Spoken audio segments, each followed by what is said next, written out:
A new Premier League campaign is upon us, and with me to preview the new season is IBTimes sports editor Nick Howson and sports reporter Tony Mogan.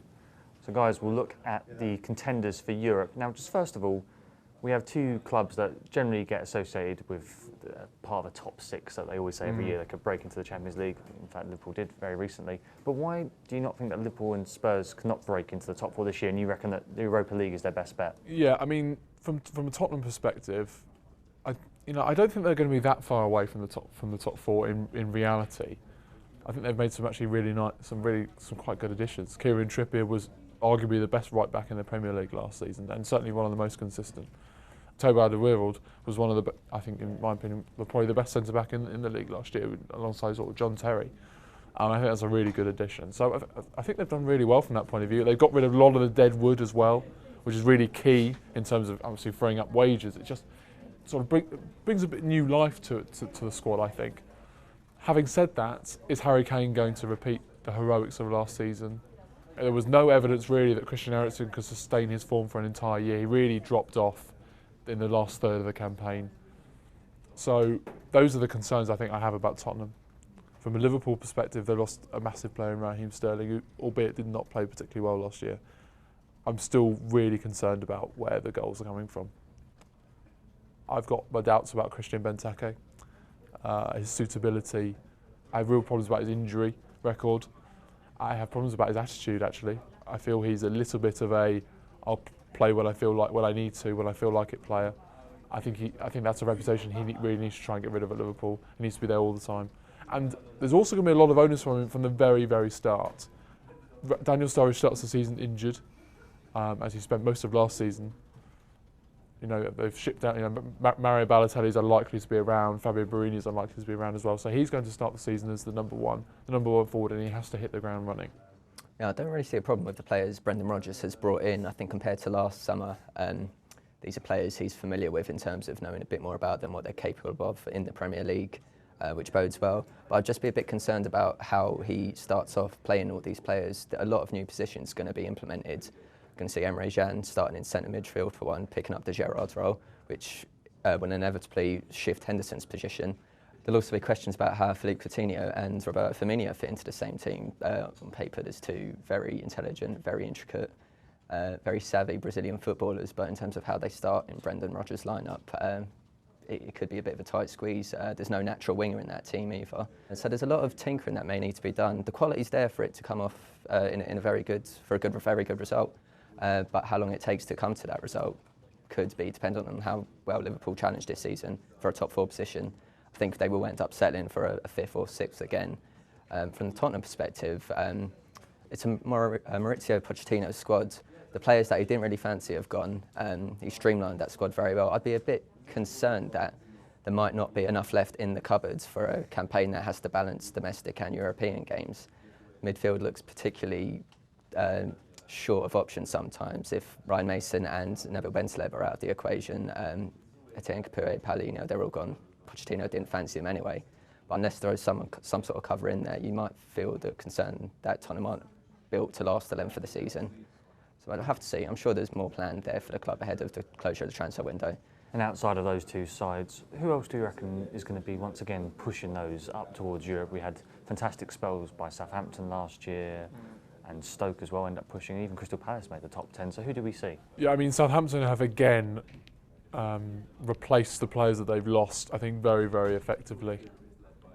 Having said that, I think actually the most important addition is going to be that of Jay Rodriguez, coming back into the Southampton first team after essentially a year out with a serious injury. So I mean, I think that's going to be vital for them, because I think at times last season, while they were very, very solid at the back, they did lack when Graziano Pellè wasn't scoring goals, and he wasn't a regular goal scorer. He was very much fits and started the season really well, and then had a really bad period.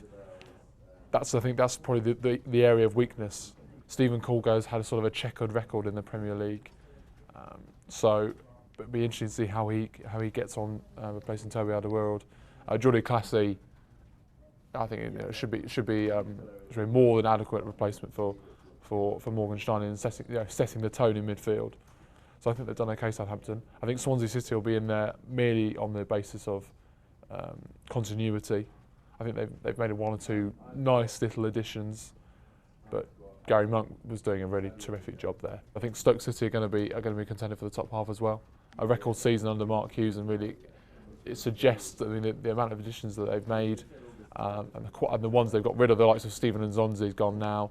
They've been able to bring in one or two quite interesting players. I think it's going to be the likes of Glenn Johnson we know all about. How's Ibrahim Afellay going to get on in the Premier League? It's going to be intriguing to watch. I think there's actually quite a substantial cluster of teams that are going to be competing for between 5th and 12th actually. Yeah, this summer has been a pretty remarkable example of just how powerful broadcast money goes in the Premier League. You look at teams like Swansea, Crystal Palace, Newcastle United, West Ham United. They've all made additions of players who are held in a quite high regard in their home countries, particularly in France. Dimitri Payet at West Ham, Yohan Cabaye at Crystal Palace. These are really solid names who have left clubs who'd be challenging for Europe in France to come to the Premier League for a battle for a Europa League spot at best, let's say. I am particularly excited about Crystal Palace with the reunion between Cabaye and Alan Pardew. I never fancied Cabaye to try his hand in South London. It's a bit of a far cry from Paris, but I'm sure he's been brought in to really give a lift to the club. I think the old concern from last season was where the goals would come from. They brought in Connor Wickham, who's never scored more than 5 goals in a Premier League season. Obviously, that's been supplemented by the addition of Patrick Bamford. But I think the way Alan Pardew set up his team last season, he's not out for a striker who has to provide 30 goals a season. The way Jason Punch and Wilfred Zaha and Yannick Bolasie terrorised defences last season, they'll all contribute goals. But now that Palace have someone with the presence such as Connor Wickham, who can hold the ball up and let those three wreak havoc, I think that bodes well for their options. It'll be more of we saw from Palace last season, but now with a bit more of everything really. Look at the midfield they've got in Cabaye leading that charge. Then I think it'd be very optimistic if I was a Palace fan. Any other dark horses do you imagine in this? Talking of a dark horse, I think one team that potentially won't figure unless we see sort of a dramatic and uncharacteristic move in the window would be Everton. I don't see the value in Tom Cleverley, what he adds to that team that they don't already have. They have a metronomic passer in midfield in James McCarthy, and I'm not really sure. Gerard Deulofeu didn't have exactly an ideal season with Sevilla. Yes, he was pretty effective actually when he in his first season with Everton on loan, but he returns with his reputation certainly damaged a little bit. So I personally don't see them really figuring at all. And then after that, you're looking at say West Ham United, who have got to balance their final season at Upton Park, Slaven Bilic's first campaign, the Europa League as well, and they go into the season once again with a deficiency of strikers. Enner Valencia starts the season injured. Andy Carroll will undoubtedly pull up at some point in this campaign. So that with Stuart Downing gone as well, I would suggest that their resources have been cut a little bit there. As I said, I think there's quite a large majority of clubs who have gone into the window with the same objective and have come out of it. I think liking what they've got, and they've basically got all the same objective when it comes to the start of the season, really. Well, for all our coverage of the Premier League, go to our website, ibtimes.co.uk.